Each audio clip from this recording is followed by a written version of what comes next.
there's warnings against conjuring spirits and necromancy and other related occultic practices that are found in several places in the Old Testament. I rattled some off.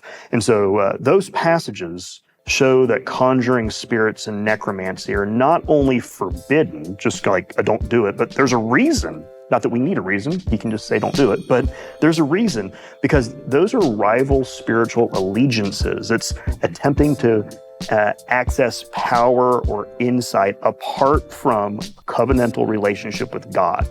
So it's not just superstition or dabbling in a different spirituality. It's idolatry. It's idolatry, and it's rebellion.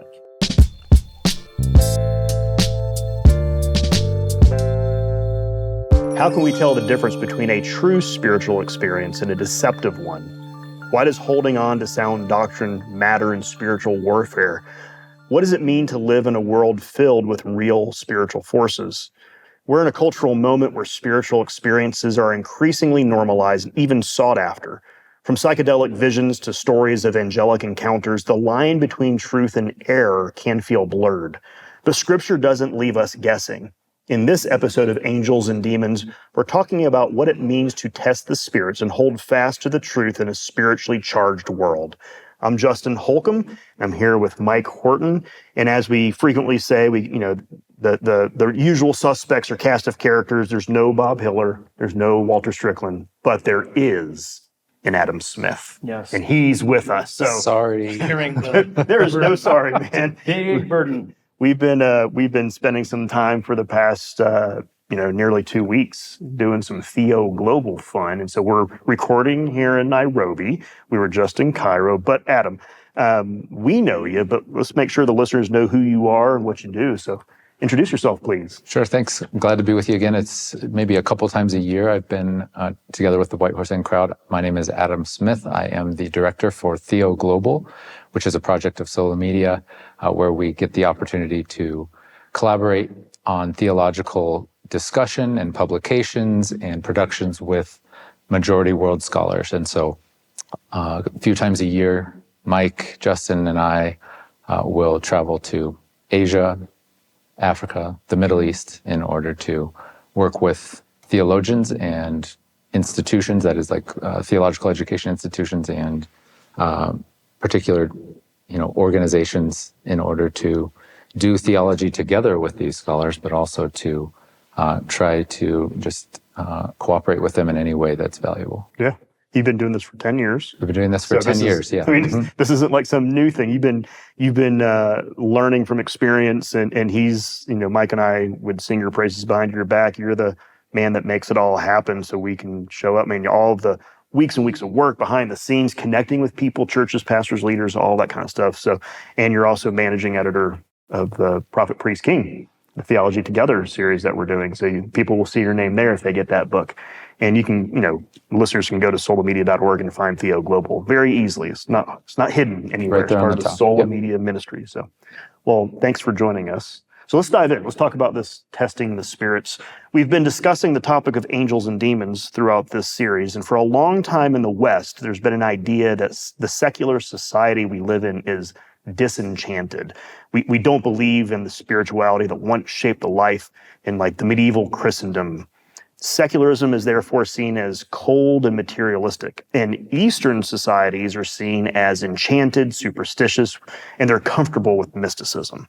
And so, Mike, you've critiqued this polarized narrative of East and West. Can you describe that more and elaborate on that? Sure. Well, the story that I'm telling in my Shaman and Sage series is really contradicts that because even some of the leading scientists of the 20th century were part of theosophical groups that met regularly in Ascona, Switzerland, to do all sorts of mystical Gnostic rituals. And we're talking about Ernst Mach and Schrödinger and Planck, and famous names, along with theologians like Ernst Troeltsch and Paul Tillich and others. So there's there's always been that if you go to Silicon Valley today and talk to people, they're very spiritual. They're mystical. They're definitely open to sort of the other world, New Agey stuff, but they bring it under the auspices of the natural. And so that's why I call it, after others, natural supernaturalism. It's not God breaking into this world. It's that nature itself is bristling with divinity. But there is no God above us or hell below us or whatever. And that's why with the West, I don't want to interrupt your train of thought, but in the West, yes, it's materialistic. Yes, it's individualistic. Yes, it can be secularized. And that's why you said give the phrase again. You said the phrase that you borrowed, naturalistic. Natural supernaturalism. Neutral supernaturalism. Which is also true in the East. I mean, and Buddhism's materialistic. Besides its doctrine of detachment, there are aspects of Buddhism, especially Zen, that fit really well with materialism. And it's just, I think it's a misconception that, for example, look at some of the philosophers of science today who are really on the cutting edge of that field. They say we need to return to the oldest religion, animism. And if you come to Africa and other parts of Asia and so forth, animism is the folk culture. That's sort of the ground. Now that is really making its way into churches, a kind of syncretism there in the churches.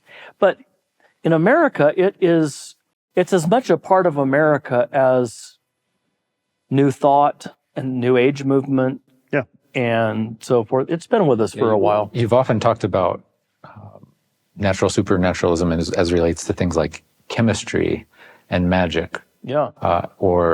And so now it's kind of like, well, through advanced technology in the current day, you have this, supernatural thing that happens through natural mechanisms. Yeah. Unlike, kind of magic through chemistry. Yeah. Which I won't go into describing how you've talked about that.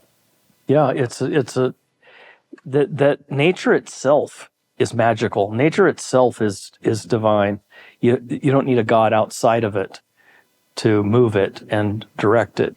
It directs itself. It moves itself. Well, while we're here, both in Cairo and here in Nairobi, and we had people from all over the region, not just those two countries. So we had probably 10 different countries, if not more, represented. Enchanted cultures, by this kind of simplistic reading, they were talking about skepticism and rationalism alongside traditional beliefs. And then back in disenchanted land of the United States and the West, we have things like the wellness culture, astrology, psychedelics, and even conspiracy theories that kind of mimic religious structures. So the whole idea of what you're problematizing this simplistic binary and saying that the categories bleed into one another a lot more than we think. So anything else on the disenchantment? I do think that there is a deeper, longer heritage of spirits and demons, big embrace of the higher world. In African native spiritualities than in the United States, except in Native American spiritualities. So, they're in their worldview, the Supreme Creator God is so far removed, so transcendent, mm-hmm. that you rely on the mediation of ancestors and other spirits to look after you, to take care of you, to give you what you need. And that's why the prosperity gospel is so successful, because it comes in and it fits that need. Now I have a concrete roadmap for naming and claiming my prosperity here and now. Yeah, and I would think it's helpful to just point out, this isn't our internalized diagnosis of what we've seen over the years. This is, as we've had conversations with theologians from around Africa for years, and even particularly this week, this is something that they've been articulating as trends that they're Over and seeing. over. Yeah. Is Africa traditional religions is a term that they use for the historic ATRs for short, ATR which for short. I figured out like 2 days into. New vocabulary, new grammar, and so with Africa traditional religions as a cultural background, they're learning how churches who haven't been firmly planted in the richness and the foundation of the scriptures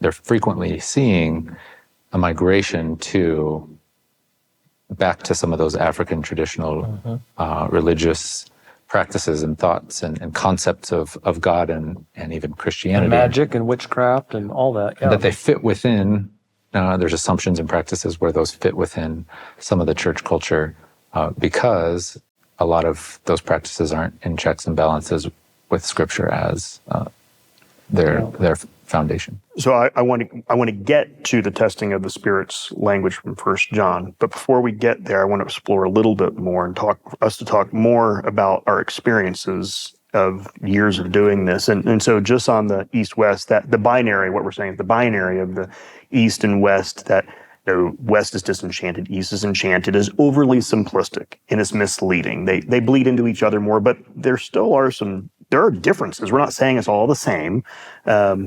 And so in our different travels, shapes, same pattern, maybe. Yeah, well, I mean, they bleed into one another, and there's different ways of being enchanted and disenchanted. And yes, the West is influenced and shaped by materialism and secularism. And Mike just gave that qualification of like, well, Africa does have a longer history of this, and so all those qualifications are in place. But what are some similarities in your experiences in study and experiences of being here and travels here between Eastern and Western views of spirituality and mysticism? We've, let's see, India, got Southeast Asia, South Asia, Middle East, North Africa, and East Africa. So anything there? I'll go first, which is just let you guys think about a question, because if I were asked that question, I'd be like, well, thanks, Justin. What jumps in my mind is this shared desire between both for immediacy. In both contexts, the desire to feel spiritual, unmediated experience seems to be across the board something that translates into all of these East-West different cultures type of things. So that's something that stood out to me. Yeah, and I think that one thing that's different too is in countries like in many African countries and Asian countries, there's still what some sociologists of religion call a locative society. That is a society that's tightly bound. The individual is in the family is in the community is in the king. It's like Russian dolls. And there is really no sense of the individual. You belong to the group, the community. And the roof is, as Charles Taylor would say, very porous between the nature and the supernatural. You have angels ascending and descending the ladder. You have all kinds of, the doors are always open between heaven and earth. Whereas in the West, it tends to be the doors are closed. And what's interesting, I think, is that in the West, in our spirituality, in our mysticism, the doors are closed. It's secular and materialist. And yet, materialism somehow has to evolve into its own kind of spirituality. It's C.S. Lewis's materialist magician. There are people who are at the same time materialists and spiritualists. They, by day, are rationalists, excluding God from their calculations and from this world, and by night, holding seances. That's the kind of thing that we get in the West. What's different is that in places like Africa, I'm speaking generally, that the door has always been open between heaven and earth. And so I think that is closer to the biblical worldview, actually. But it also opens itself up to bad forces, bad heavenly forces. We wrestle not with flesh and blood, but with principalities and powers in high places. And I think that's something that we in the West have a tendency to downplay, that we're wrestling with dark forces, that there are principalities and powers in heavenly places that are behind the naughtiness going on among principalities and powers on earth. I still remember being in seminary, and one of our professors said, how many people here are naturalists? No one raised their hand. And he said, how many of you are supernaturalists? You believe in there's something beyond the natural world? And we all raised our hands. And he said, you're all lying. He's like, you don't even believe in angels and demons. You don't even think angels are in this room or anywhere near what we're doing or involved in anything that we're doing. And as soon as, that's what made me think. I'm like, yeah, the doors are closed. This is how that ends up playing out. I think as we see some of that interaction with the pantheon of gods in that instance, and how we describe that as probably being demonic. There's also, it brings up this issue that relates to the immediacy that Justin brought up about control and the two ways, kind of the pendulum swing of dealing with these kinds of intermediary forces that we've seen around the world in different cultures, religions, has been either aspects of control, immediacy, where you do in order to get or control or affect. And so there's this agency issue, that I have agency to control or affect these spirits. Or there's fatalism on the other side of the pendulum that is represented probably more by a more Islamic approach, where it's kind of just determined, it's kind of just set. And I'm generalizing, but you kind of have these pendulum swings of what can I do? There's not a lot I can do in the face of or in the midst of the supernatural realm, or there's something I can do to significantly or immediately affect and control it. You think of, we were in Thailand earlier this year, and we went to a temple, and it's pretty easy to buy bells and flowers and aromas at the temple. Why? Because those things, as you use them to serve the gods or the idols, whatever the spirits are, you have now an amount of control that they will do something for you, or that they owe you something. Or it's just like the prosperity gospel. It really is. If I know the secret passwords, it's almost like you don't even need God for it. Press F7 and a Snickers comes out.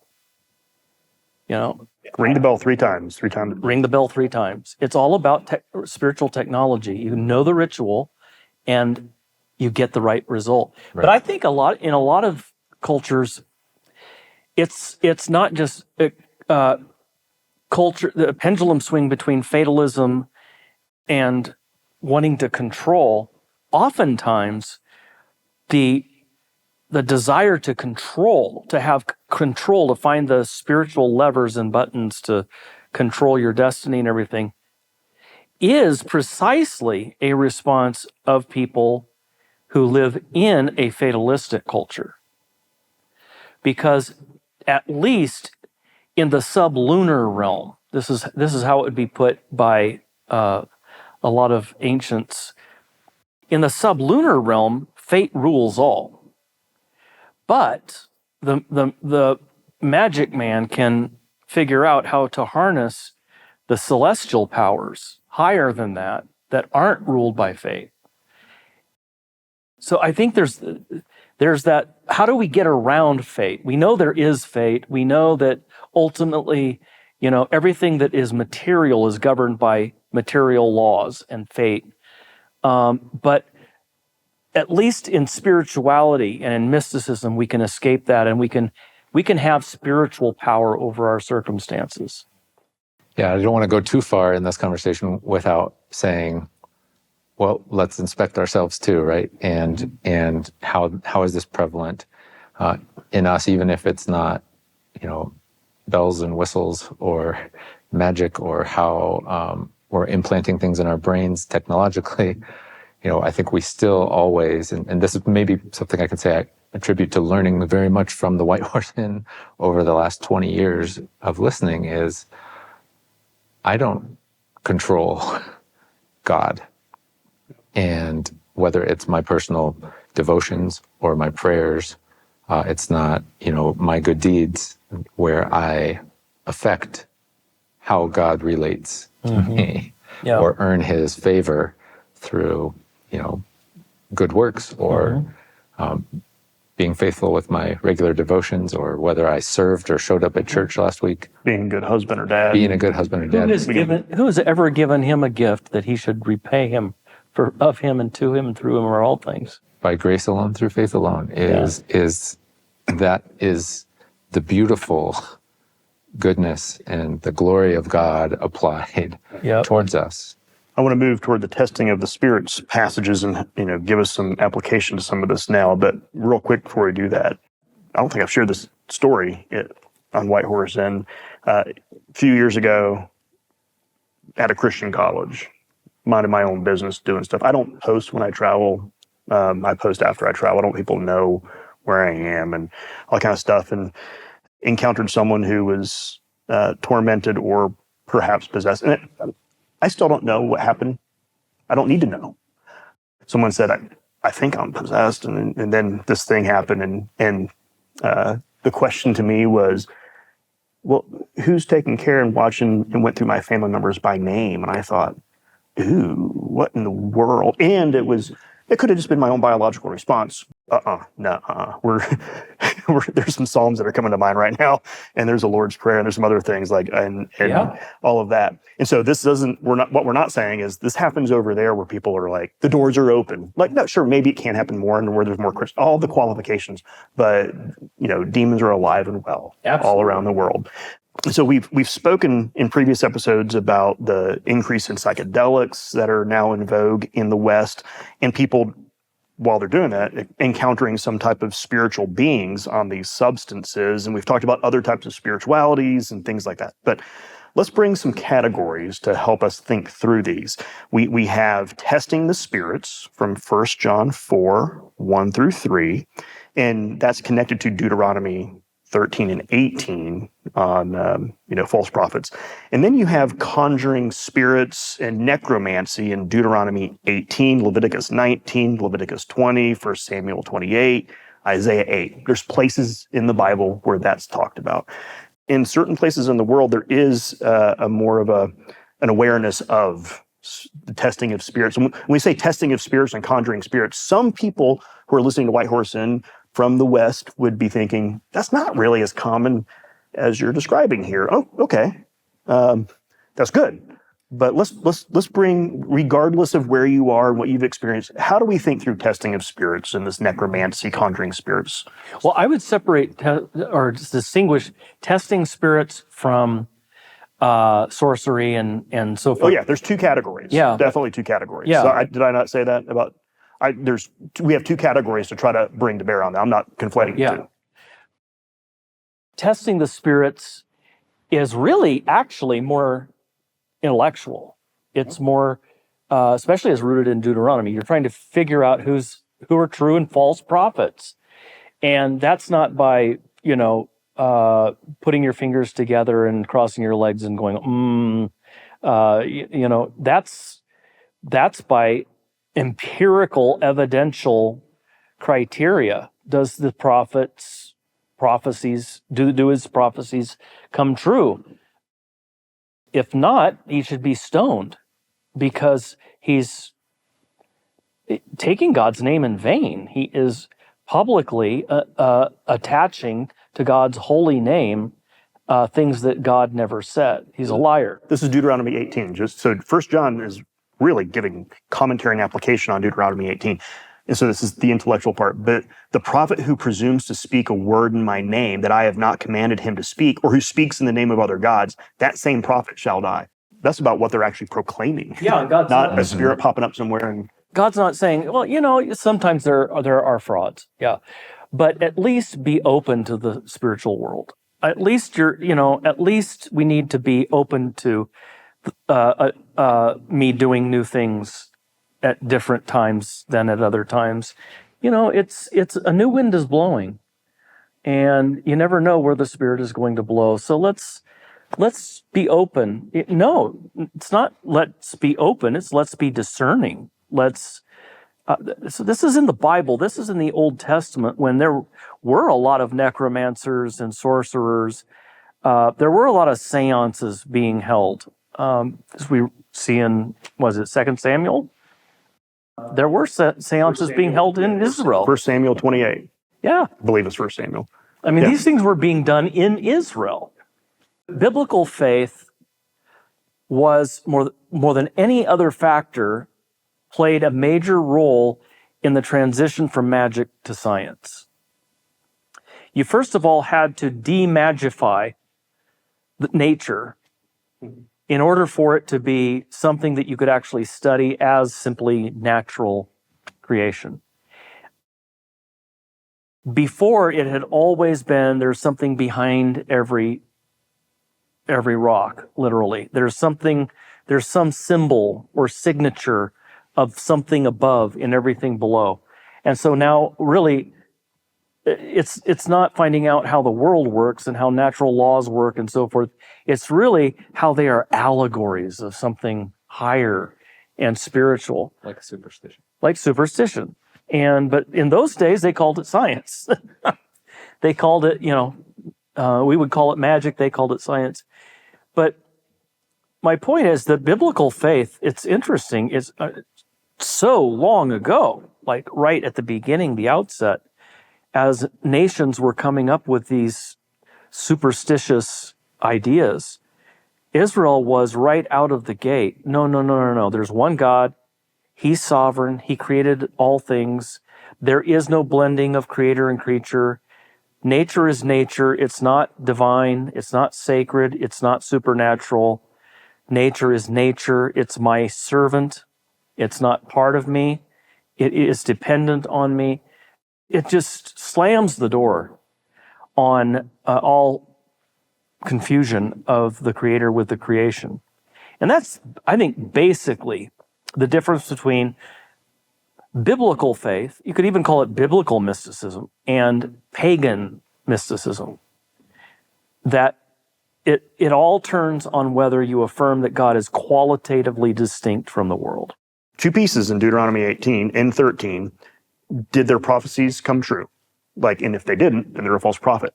But the other one is doctrinal fidelity. Are they calling you to faithfulness and talking about the faithfulness of Yahweh or not? The speaking in other names. And if you look at 1 John, this is the passage. Beloved, do not believe every spirit, because we have a tendency to think that testing spirits is like a vibe that you feel. Like, I'm going to test that spirit. Right. The way it's practically talked about.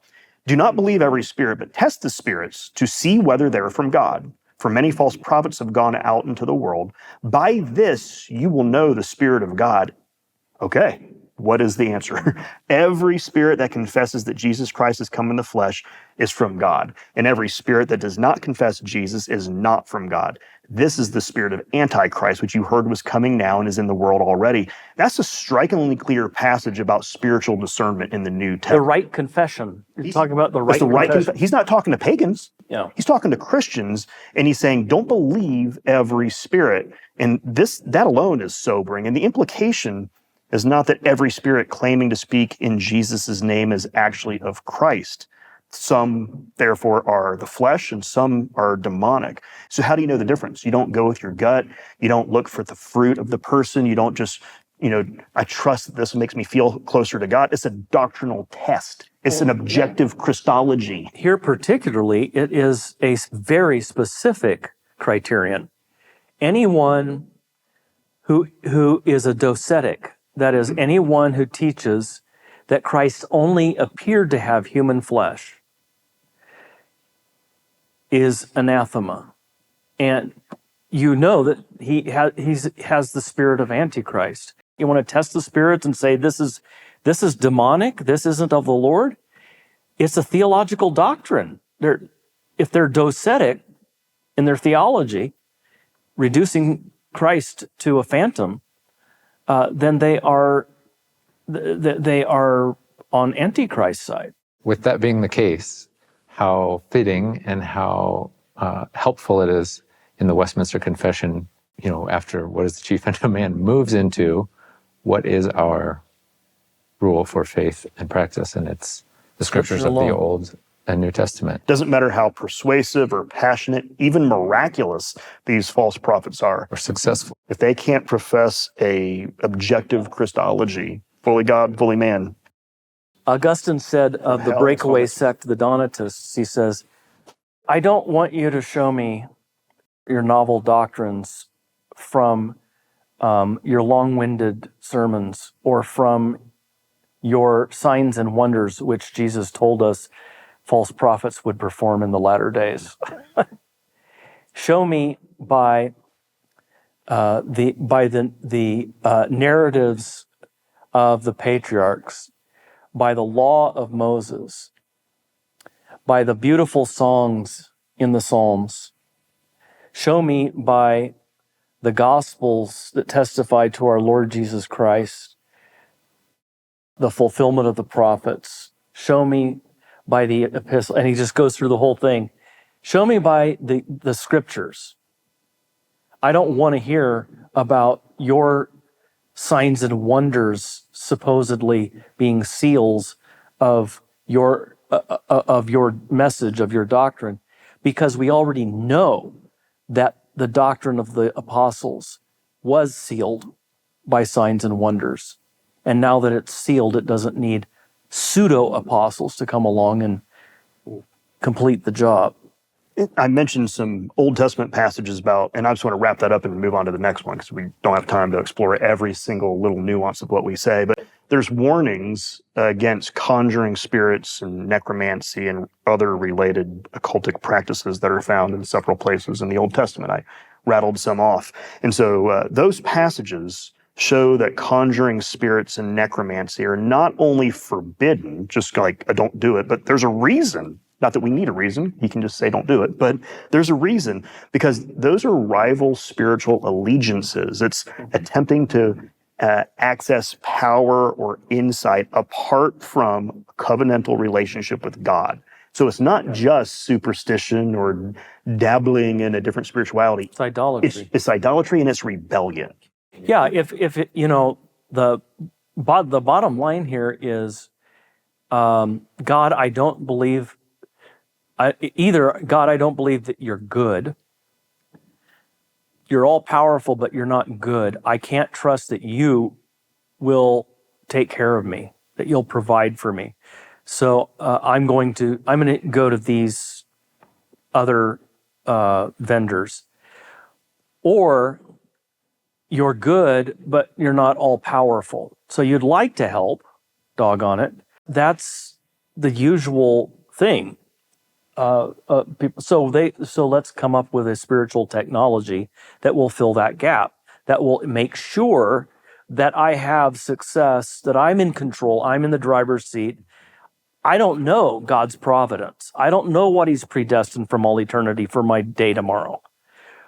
But if I get a word from the Lord, if I get a vision, a revelation, or something that I can claim is from an angel, a word from an angel, and so then I can, now I don't have to depend on God's hidden providence. It's all laid out there for me. I got a ticket. I have secret knowledge now that I can run with.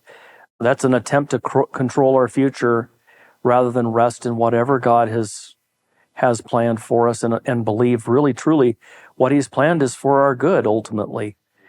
Heidelberg Catechism says he can answer our prayers because he is all powerful, and he will answer our prayers because he is willing, as our Father.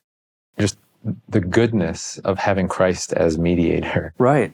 That this kind of highlights that as we want to have control or we want to seek other powers, divinities, aspects of agency, that's taking things into our control or putting them in somebody else's rather than entrusting them to Christ, who has demonstrated and achieved what probably I myself as an agent or any of these other spirits, I can't imagine any of them with a claim to have died for the sins of the people, to mediate directly with righteousness before God. And so Christ raised on the third day, being raised on the third day, so just envisioning Christ as the one who mediates for us, as opposed to some of these others. He's all we need. We don't need all these other pseudo-mediators. And this is the problem that the Reformers had with the medieval church. One of the problems. The Reformation really, really did, I think, quite rightly show that basically Christianity is a different religion to that kind of superstitious worldview. One last question before we close things out. We just talked about how testing the spirits is less vibe check and more holding fast to orthodoxy, true Christology in the First John experience. But defending orthodoxy can often sound stale, like a lecture, rather than a spiritual warfare. Doctrine and spiritual warfare usually don't get mentioned or thought of in the same type of sentence. So how can Christians today see holding fast to the promise of the gospel and true doctrine as a vital force for in our spirituality and in spiritual warfare? I'm thinking of Paul in 2 Timothy 10 talking about doctrine being a weapon that tears down strongholds. But just a few words I'd like to hear from you, Mike, on okay, if this is what testing the spirits means, how does that play out for us? Tears down every stronghold of every thought that is set against Christ. Again, we're talking about thoughts or doctrines that are set up against Christ. We're not talking about military strongholds that we're tearing down. It's intellectual strongholds. Our mind is being conformed to the image of Christ. The transforming of our minds by the Word of God is what's going on right now. That doesn't mean that the rest of us isn't involved. In many ways, the mind stands for the heart, and the heart stands for the mind. There's a holistic outlook in the Bible, but it's certainly more than intellectual, but it's not less than intellectual. It's beliefs that are at stake here. And in Ephesians 6, so we wrestle not with flesh and blood, but with principalities and powers in heavenly places. And you say, okay, now, if we have trouble believing that, then shame on us, because the Bible says that. We are, present tense, wrestling with principalities and powers in heavenly places that are not on our side. Well, then what do we do about that? All-night prayer vigil, kicking demons and casting them out and doing all sorts of exorcisms and things? No. What does Paul say? Put on the helmet of salvation. Okay, so in other words, go back to the basics about what salvation is. Put on the helmet of salvation, and then the breastplate of righteousness. Christ's perfect righteousness imputed to you will extinguish all of the fiery darts of the devil. Well, then what are the fiery darts of the devil? That he wants to keep us from speaking in tongues? No. The fiery darts of the devil are to keep us from believing that Christ is our righteousness, to take away our faith. So, breastplate of righteousness, the belt of truth, not the belt of superstition, but the belt of truth, not the belt of ritual, but the belt of truth. feet ready to go preach the gospel, and the sword, which is the word of God. Basically, Paul is saying the armor, the armor that you need in this spiritual warfare are Christ, Christ, and more Christ. Gospel, gospel, and more gospel. Gospel delivered in this way, gospel delivered in that way. You need to be armed with the gospel when Satan comes and tries to tempt you to believe that you are not good enough, you don't have enough faith. Jesus can't forgive you that. When Satan comes to tell you you don't really belong, you're one or the reprobate, all that, you just throw the gospel at him. That's what Paul is saying in the most clearly stated passage on spiritual warfare. Paul says the answer to the devil is the gospel, not conjuring all sorts of, spells to counter the dark side of the force. And that's everything right there, folks. And exploring these topics is important because people are often chasing, they're dramatic, but real spiritual power is seen in someone resting in Christ, clinging to his promise, and refusing the lie that Jesus isn't enough. And in this episode, we've explored what it means to test the spirits. In a world fascinated by supernatural experiences, the Bible calls us to discernment. Not every spiritual encounter is holy, and not every vision leads to truth. But as John reminds us, we test the spirits by whether they confess Jesus Christ that has come in the flesh and is fully God. Doctrine is not cold or abstract, as you just told us, Mike. It's spiritual armor. In holding fast to the gospel and in God holding fast to us, we resist the false prophets, false gospels, and false spirits. Our defense isn't our spiritual sensitivity. It's the truth of who Jesus is and what he has done.